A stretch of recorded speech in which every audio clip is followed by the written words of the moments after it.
It was an international and regal affair at the Harta Space Gallery here in Ampang.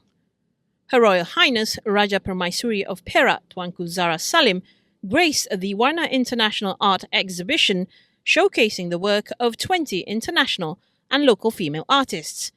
The main takeaway from it all was about empowering women and giving a voice to the oppressed. Themed Exploring Spaces Beyond Boundaries, the occasion lent itself as a platform for these women in arts to tell their stories and personal journeys. For Samin from Iran, who came to represent her mother, Neda, a featured artist in the exhibition, Islam takes a central theme in her painting, Mothers of Palestine. About your mother, her background, and maybe why she couldn't make it today? Yeah, my mother have been studying in arts. She got her PhD in Islamic arts from University Malaya. Oh, okay. And we've been living in Malaysia for 15 years. And she's been doing illustration, miniature, and tazeeb since she was young. In her teenage years, she started. And these are some of her works that I'm representing instead of her. Thank you. Thank you. Is there a reason why she couldn't make it today? Unfortunately, because of the visa renewal, she couldn't make it, and everything going on in the Middle East right now, she couldn't make it today. Oh, that's yeah. So can you tell me, because you told me that she started in her teenage years, did something inspire her to start, or was it more of her family background or something?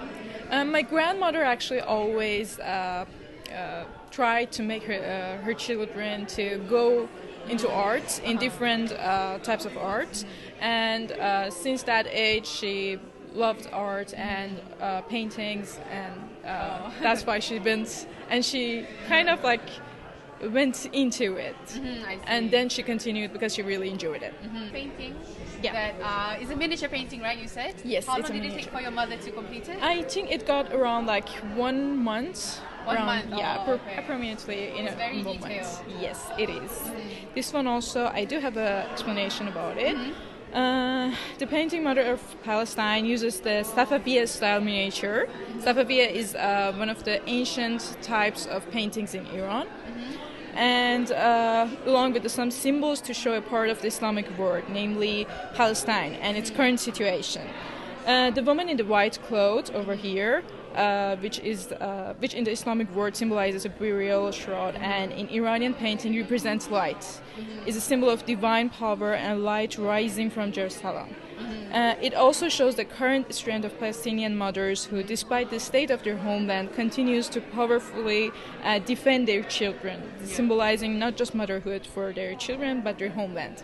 Yes, I see. Yeah. We can say that there's a link between empowering women in Palestine as well as actually incorporating it in our art, like your mother did so Yes, as well. Yes, exactly. I can see. It's very, especially during these times.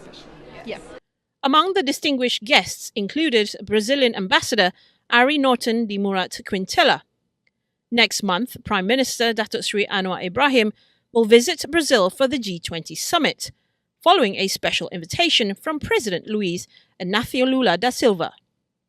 Brazil, Malaysia's second-largest trading partner in Latin America, extended the invitation as a host nation, despite Malaysia not being a G20 member.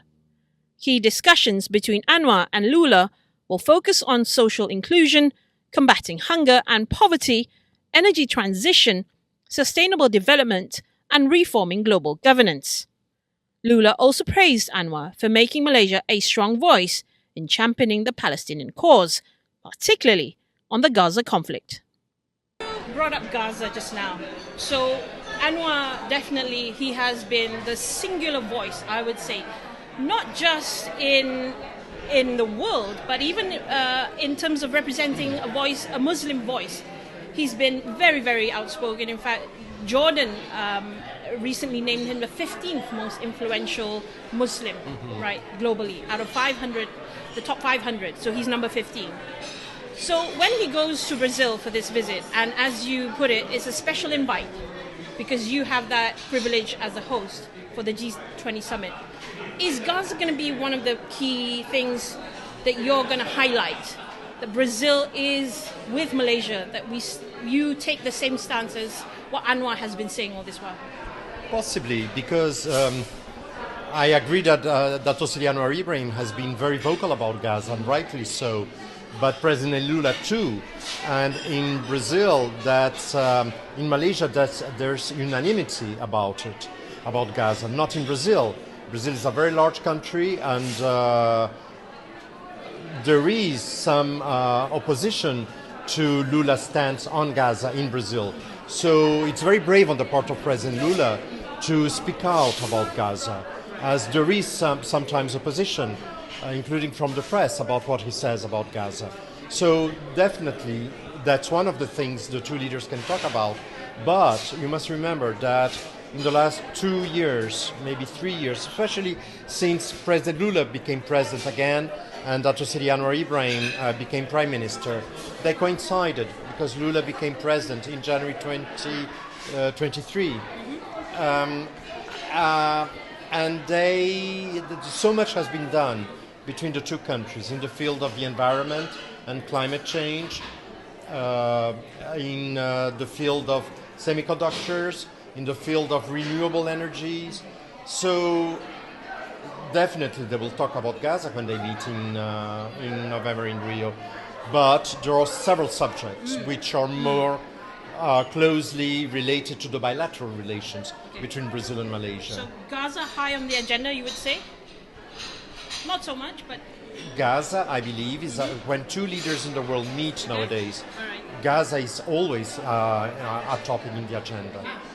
For Benedetta Segala, an Italian artist who has called Malaysia home for the last 10 years, her gender does not define her artwork. Because the theme today is breaking boundaries as a woman and empowering women. So how does this painting reflect that, through the fire and the symbolism of it?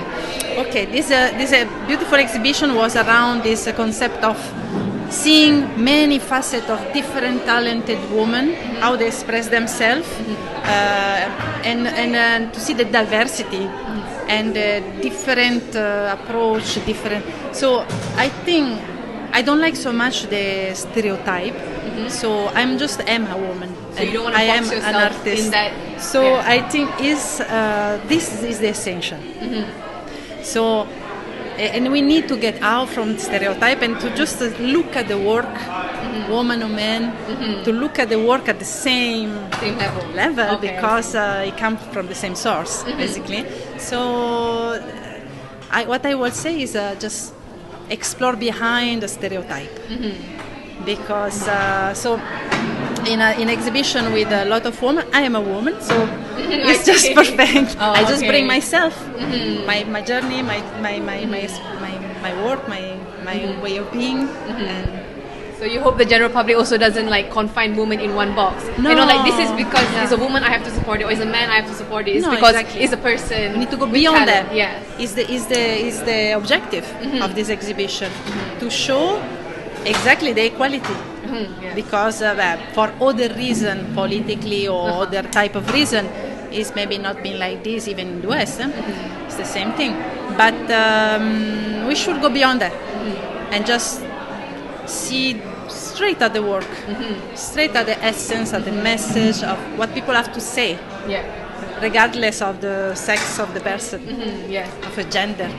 And for the exhibition's curator, Datuk Halimah Muhammad Said, organising an exhibition like this gives her more freedom to share her own work, as well as putting the spotlight on other fellow women artists. Think about, nowadays there's sort of men cliques in art, and women are always viewed as, when we do art, it's like a hobby and we are socialites. So have you ever been discriminated like that?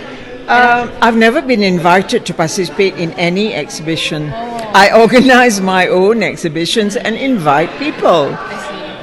I don't know why. I've never been invited. I don't think I'm a bad artist. You're definitely not. Yeah. But, men's groups, they have their favorites. Even galleries, they have their favorites and they invite the same people, So I do think that, women need better guidance and mentorship and things like that.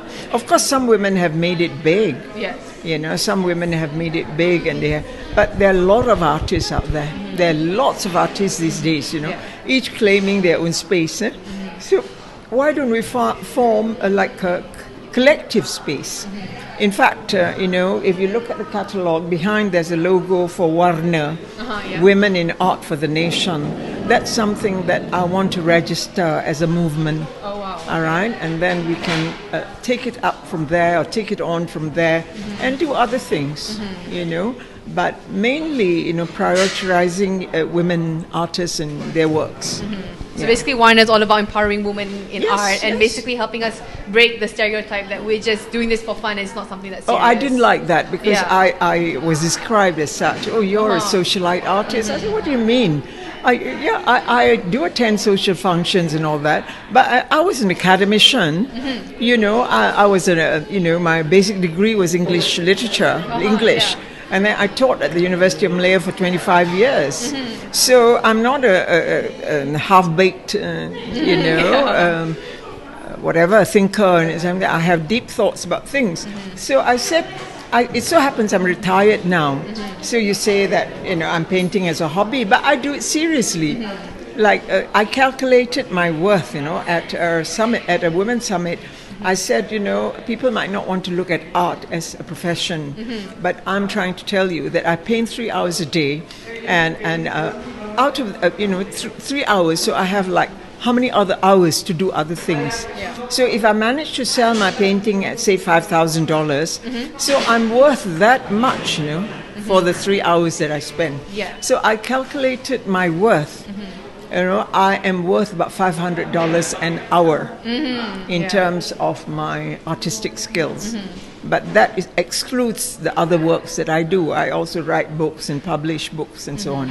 So it's not something to laugh about, you know, this hobby thing, you know, that you're not a professional and so on. So I didn't like that label. So I'm trying. Somebody that I wanted to be here today is not here. He used that label. He said, women, you know, they're socialites and hobby artists and so on. Whereas it seems men, when they are artists, they're serious about it because they need the income. As if women don't need the income as well. They are professional, you know, they're working for a living. But you see, you want to encourage women who don't have jobs to look at art as a profession. As an outlet. Yeah. The exhibition will continue until October 19th at the Hatta Space Art Gallery in Ampang. Visitors can enjoy free admission every day except Monday, October 14th from 10 a.m. to 5 p.m. I am Hazwin Hassan along with Amisha Shahira Azman, and this has been a Beyond the Headlines special report.